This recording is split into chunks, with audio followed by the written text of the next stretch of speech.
और सूत्र ये भी कहते हैं कि आज एक बार फिर से चिराग पासवान से नित्यानंद राय मुलाकात कर सकते हैं। सूत्रों के मुताबिक सीटों को लेकर फाइनल राउंड की बातचीत होगी। कल भी देखिए नित्यानंद राय चिराग पासवान के घर 3 बार गए बैठक करने के लिए, उनके साथ बात करने के लिए, लेकिन कोई भी सहमति नहीं बन पाई है। एक बार फिर आज चिराग पासवान से मुलाकात नित्यानंद राय की तरफ से की जा सकती है और सीटों को लेकर फाइनल राउंड की बातचीत होगी, जिसके बाद तय हो जाएगा कि कितनी सीटों पर चिराग पासवान की पार्टी, ये दल चुनाव लड़ेगा।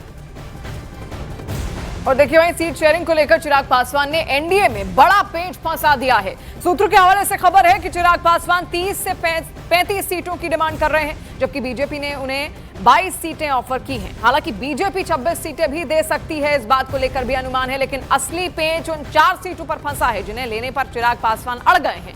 लेकिन बीजेपी उन्हें किसी भी हाल में वो देना नहीं चाहती। इस मसले को लेकर गुरुवार को दिल्ली में केंद्रीय मंत्री नित्यानंद राय ने 3 बार बाकायदा चिराग पासवान से बातचीत भी की और देर रात बीजेपी चुनाव प्रभारी धर्मेंद्र यादव भी चिराग पासवान के घर पहुंचे, लेकिन अभी तक कोई फैसला नहीं हो पाया है। नित्यानंद राय की मुलाकात हुई चिराग पासवान से।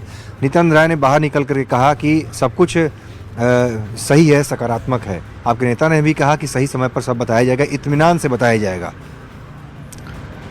जितनी धीमी गति से बातें चल रही है, इसीलिए शायद कहा होगा राष्ट्रीय अध्यक्ष जी ने कि इत्मीनान से बताया जाएगा। चूँकि अब कल से नॉमिनेशन है और गति बहुत धीमी है, सकारात्मक बात नहीं हो पा रही है जितना होना चाहिए। क्या फार्मूला होगा ये भी अभी तक नहीं पता है लोगों को कि आखिर एक जीते हुए सांसद पर कितने सीटों की संख्या रखी गई है, 6 का, 7 का, 8 का, 5 का। आप ही लोगों के द्वारा कहीं कहीं मैं देखते रहता हूँ भिन्न भिन्न चैनलों पर कि 22 सीटें तो 28 सीटें तो 32 सीटें। सोर्स क्या है ये हमको नहीं पता है, लेकिन हम लोगों को जितनी त्वरित गति से इन सब चीज़ों को करना चाहिए था, उसमें कहीं ना कहीं एक शिथिलता दिख रही है।